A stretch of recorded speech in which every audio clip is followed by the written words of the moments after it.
Hello students, welcome back to the meritorious YouTube channel. बहुत ही important आप लोगों के लिए अपडेट लेकर के आया हूं मैं। एमपी बोर्ड ने अपने ऑफिशियल पेपर जो हैं, सैंपल पेपर, वो अपनी वेबसाइट पर जो है जारी कर दिए हैं। आप जाकर डाउनलोड कर सकते हैं। मैं यहाँ पर आप लोगों को बताऊंगा सबसे पहले कि इन सैंपल पेपर्स को कैसे डाउनलोड करना है, और दूसरा फिर मैं आप लोगों को बताऊंगा कि ये जो सैंपल पेपर हैं इनमें से कितना आएगा, कितना आ सकता है, और तीसरा मैं बताऊंगा कि ब्लूप्रिंट में क्या चेंज हुआ है और क्या ऑब्जेक्टिव में चेंज हुआ है या नहीं हुआ है। ये सारी चीजें अपन बात करने वाले हैं। कितने लॉन्ग आंसर जो है ज्यादा मार्क्स के काटे गए हैं या नहीं, बहुत सारी चीजें इस वीडियो में बात करने के लिए है। आपको डाउनलोडिंग के दो तरीके में बताऊंगा, एक तो वही अपना ऐप वाला तरीका है और दूसरा एमपी बोर्ड की साइट वाला है।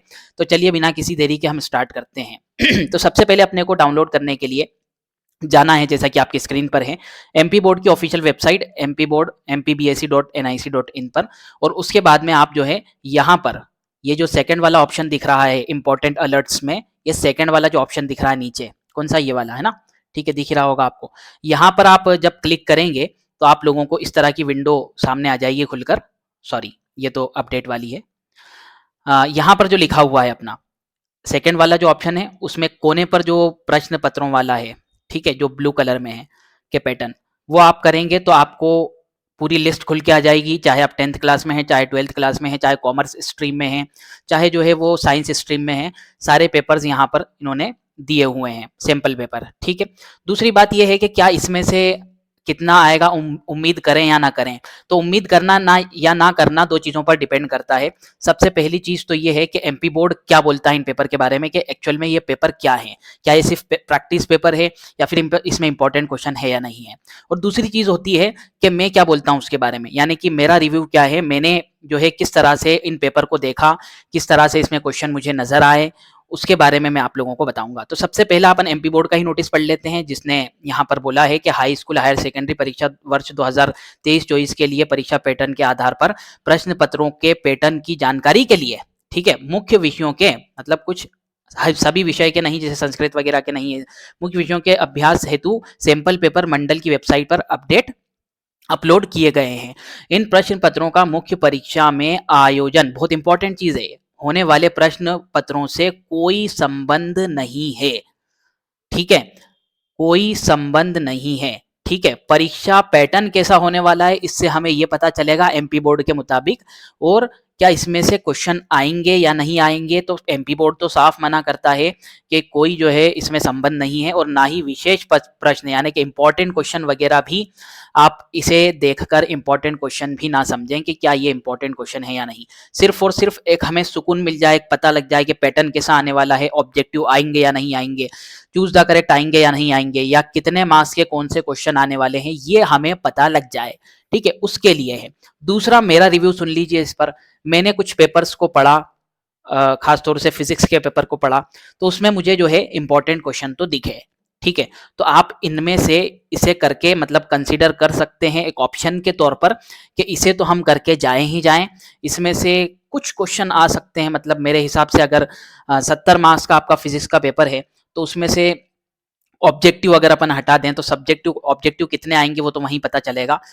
हो सकता है इसमें जो है वो 20-22 ऑब्जेक्टिव या 25 ऑब्जेक्टिव हैं, तो उसमें से आप लोगों को 5-6 ऑब्जेक्टिव रिपीटेड देखने के लिए मिले, क्योंकि ऑब्जेक्टिव तो रिपीटेड होते नहीं बहुत ज़्यादा। लेकिन जो क्वेश्चन मैंने देखे उन क्वेश्चंस में मैं ये कह सकता हूँ कि इंपॉर्टेंट क्वेश्चन ज़रूर हैं इसके अंदर, ठीक है, इंपॉर्टेंट क्वेश्चन ज़रूर हैं। तो इनकी प्रैक्टिस के लिए आप इन्हें डाउनलोड करके इनकी प्रैक्टिस कर सकते हैं, और जो क्वेश्चन हैं उन्हें आप कर सकते हैं। तो इसके बेसिस पर आपका क्या होगा, और के साथ में क्वेश्चन करना, ठीक है, और वाले भी करना है, और के ऊपर वाले, और का नीचे वाला, सभी इंपॉर्टेंट क्वेश्चन इन्होंने डाले हैं। तो इससे क्या होगा, आप लोगों का एक प्रैक्टिस हो जाएगी आप लोगों की, और काफी सारे इंपॉर्टेंट क्वेश्चन उसमें कवर हो जाएंगे। अगर इसके अंदर जो है वो 15 या फिर 14 ऐसे क्वेश्चंस हैं जो कि उसके अंदर दिए हुए हैं, और के मिला ले तो 14 और 14 28 क्वेश्चंस हैं सब्जेक्टिव। तो इन 28 में से 28 ऐसे क्वेश्चन हैं कि इसमें से 5 से 6 और खास तौर से बड़े मार्क्स के क्वेश्चन रिपीट होने की पूरी संभावना है। जैसा मैंने पेपर को पढ़ा है उस हिसाब से मैं कह रहा हूँ। खास तौर से थ्योरेटिकल सब्जेक्ट जैसे कि अपना फिजिक्स होता है जिसके अंदर डेरिवेशन होते हैं, केमिस्ट्री होता है, मैथमेटिक्स के बारे में मैं नहीं बोलूंगा, क्योंकि मैथमेटिक्स, हाँ बोलूंगा, यानी कि मैथमेटिक्स में आप प्रैक्टिस कर सकते हैं, लेकिन उस पर्टिकुलर क्वेश्चन को रट कर जाएं ये तो बिल्कुल बेवकूफ़ी वाली बात होगी। तो बिना किसी देरी के मैं आप लोगों को बता देता हूँ दूसरा तरीका कि हमारे मतलब इन पेपर्स को डायरेक्टली आप कहाँ से डाउनलोड कर सकते हैं। तो सबसे पहला तो ये है कि हमारा जो टेलीग्राम चैनल है उस पर मैं 10th और 12th दोनों के क्वेश्चंस पेपर डाल रहा हूं, एक साथ इस वीडियो के बाद आ जाएंगे, तो वहां से आपको डाउनलोड करने के लिए मिल जाएंगे।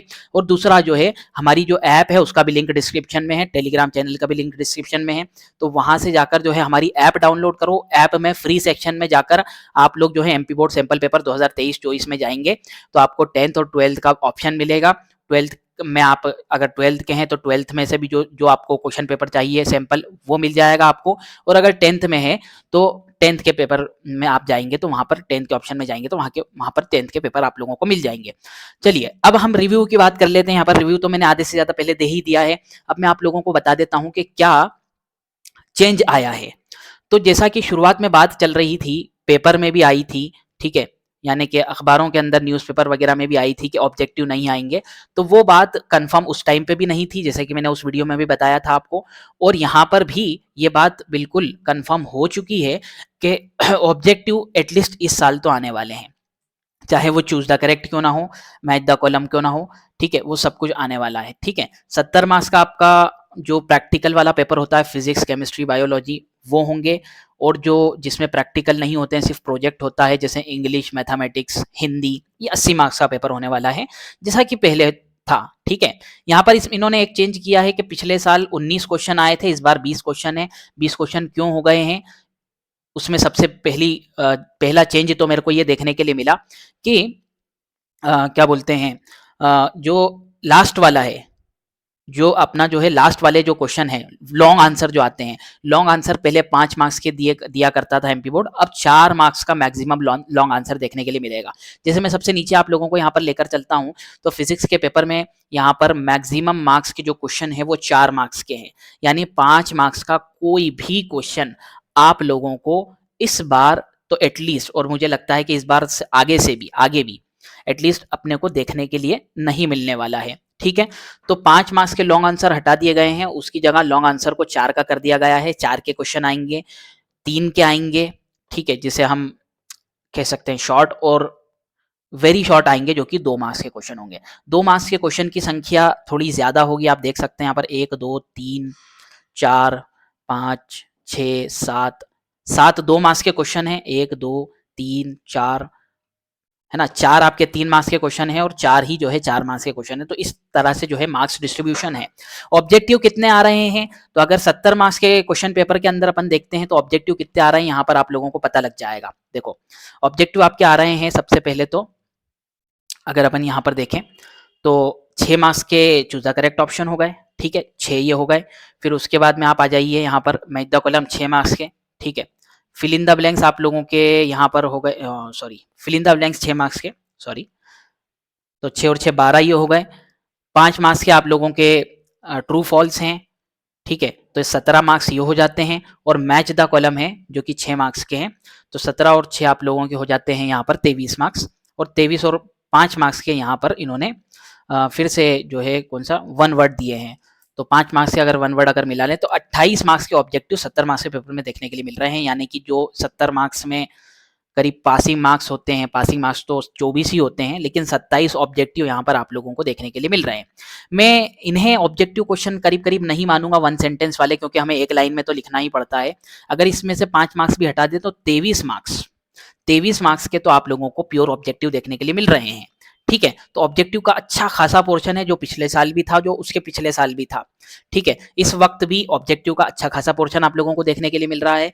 2 मार्क्स के क्वेश्चन आएंगे, उसके बाद में 3 मार्क्स के आएंगे, और जितने भी क्वेश्चन हैं वो सब जो है मेरे मतलब हिसाब से, जब जो मैंने रीड किया उस हिसाब से इंपॉर्टेंट क्वेश्चंस हैं, तो इनको भी अच्छे से करके जाना। एमपी बोर्ड ने जरूर बोला, और उनकी फॉर्मेलिटी उन्हें बोलना पड़ता है ना, उन्हें बोलना पड़ता है। इस तरह से एमपी बोर्ड अपनी तरफ से कोई जो है महत्वपूर्ण क्वेश्चन नहीं दे सकता है, इस वजह से उन्हें बोलना पड़ता है, लेकिन उन्होंने इनडायरेक्टली इंपॉर्टेंट क्वेश्चन ही दिए हैं। और एक तरह से दूसरा काम, एक तीर से 2 निशाने लगाए उन्होंने। पहला तो ये है कि उन्होंने पेपर पैटर्न पता लगा दिया, बता दिया है हमें कि पेपर पैटर्न किस तरह से होने वाला है। अच्छा, 80 मार्क्स के पेपर में कैसा पेपर पैटर्न होगा वो देख लो आप। 80 मार्क्स का है ये आपका हायर मैथमेटिक्स का, तो मैथमेटिक्स में आप लोगों के 23 क्वेश्चन आएंगे, और इसमें भी 5 मार्क्स का एक क्वेश्चन भी नहीं आएगा। लॉन्गेस्ट जो क्वेश्चन रहेगा वो 4 मार्क्स का रहेगा। मैथ्स पे बहुत ज्यादा बात नहीं करने वाला हूं मैं, क्योंकि मैथ्स का तो आप लोग सब जानते ही हैं। नेक्स्ट की बात करूं, आप लोग सब जानते हैं का मतलब ये है कि मैथमेटिक्स वाले कम बच्चे देख रहे होंगे यहाँ पर, इसलिए ज़्यादा बात नहीं करूंगा। बच्चे देख ही लेंगे यहाँ पर। मैथमेटिक्स में इसलिए भी ज़्यादा बात नहीं करूंगा क्योंकि इसमें जो क्वेश्चन है उसकी प्रैक्टिस करो, डिजिट चेंज होके आ सकता है, वैल्यूज चेंज होके आ सकती है। नेक्स्ट अगर बात करें अपन यहाँ पर, तो हमें जो है साइंस का पेपर मैंने जो है 10th का यहाँ पर लिया है, जिसमें 10th के साइंस के पेपर में जो है 23 क्वेश्चन है, 75 मार्क्स का होने वाला है ये पेपर प्रैक्टिकल वाले में। और इसमें भी अगर मैं आपको लॉन्ग आंसर की बात आपके सामने करूं तो लॉन्ग आंसर, नीचे आ जा, लॉन्ग आंसर आप लोगों को जो है इसके अंदर कहाँ गया, 4 मार्क्स का ही मैक्सिमम देखने के लिए मिल रहा है। और ये जो लास्ट क्वेश्चन है, ये देखो 10th वाले बच्चों बड़े ध्यान से समझ लो, सीबीएसई जिस तरह से अपने लास्ट एक दो क्वेश्चन में वो दिया करता था, क्या बोलते हैं उसको, केस स्टडी, वैसे ही एमपी बोर्ड ने भी केस स्टडी चालू कर दी है। ठीक है, इसका रिव्यू मैं अलग से दूंगा, ठीक है, लेकिन यहां पर आप देखिए किस तरह से 4 मार्क्स की एक केस स्टडी आ रही है। ठीक है, तो केस स्टडी को भी अपने को मतलब छोड़ना नहीं है, केस स्टडी पर भी क्वेश्चन बन सकते हैं। यहाँ पर अपने सामने 12th का इंग्लिश का पेपर है। ठीक है, 12th का इंग्लिश का पेपर है शायद, है ना, हायर सेकेंडरी लिखा है ना, हाँ 12th का इंग्लिश का पेपर है, ये भी 80 मार्क्स का होने वाला है। इसमें 15 क्वेश्चन इन्होंने दिए हैं और इंग्लिश का तो बिल्कुल पैटर्न अलग ही होता है, आप लोगों को मालूम ही है, जिसमें से इन्होंने जो है अनसीन पैसेज दे दिया 10 मार्क्स का एक, दूसरा अनसीन पैसेज जो है इन्होंने 4 मार्क्स का दे दिया है। ठीक है, तो 2 अनसीन पैसेज शुरुआत में आ रहे हैं, तीसरे पे जो है 5 मार्क्स की ग्रामर है और फिल इन द ब्लैंक्स वाली। ठीक है, और फिर 5 मार्क्स के डू एज डायरेक्टेड है, ये भी ग्रामर के ही श्रेणी में आता है। अगला जो है टेक्स्ट बुक का पोर्शन है, टेक्स्ट बुक का बहुत ज़्यादा बड़ा पोर्शन है अगर अपन 12th की बात करें तो। 10th में कैसा होगा टेक्स्ट बुक का पोर्शन, तो टेक्स्ट बुक का पोर्शन पहले के मुकाबले में अब ज़्यादा आता है, तो टेक्स्ट बुक भी आप लोगों के बहुत ज़्यादा काम की है इंग्लिश वगैरह में। ठीक है, तो ये आप देख सकते हैं, जैसे कि मैंने आपको बताया था पहले 5 के आते थे क्वेश्चन, तो ये जो है आप लोगों का एमपी बोर्ड का पिछले साल का यानी कि 2023 का, इसी साल का बोल सकते हैं पेपर है। ठीक है, इसी साल के पेपर में ये 5 मार्क्स का जो ये क्वेश्चन है वही सैंपल पेपर में इन्होंने एमपी बोर्ड में 4 मार्क्स में डाला हुआ है, यानी 5 मार्क्स का कोई क्वेश्चन इस बार नहीं आएगा। 5 मार्क्स के 2 क्वेश्चन आते थे, दोनों हटा दिए हैं, दोनों जो क्वेश्चन है उन्होंने 4 मार्क्स के कर दिए हैं। ठीक है, तो अगर कोई भी डाउट हो आप लोगों का तो वो बताइए। डाउनलोड करने के 2 तरीके मैंने बता दिए आपको। ठीक है, यहाँ से हो सकता है कि ये जो नोटिस है, ये नोटिस धीरे धीरे नीचे खसक के गायब हो जाता है, लेकिन हमारी ऐप से जो है आप उस फ्री सेक्शन में जाएंगे तो आप लोगों को बिल्कुल डिस्ट्रीब्यूटेड मैनर में बिल्कुल अच्छे तरीके से वहां देखने के लिए मिलेगा, तो वहां पर जाकर आप देख सकते हैं। Thanks for watching for this video, और टेलीग्राम चैनल पे मिल भी जाएगा। थैंक्स फॉर वॉचिंग, मिलते हैं आपसे अगली वीडियो में।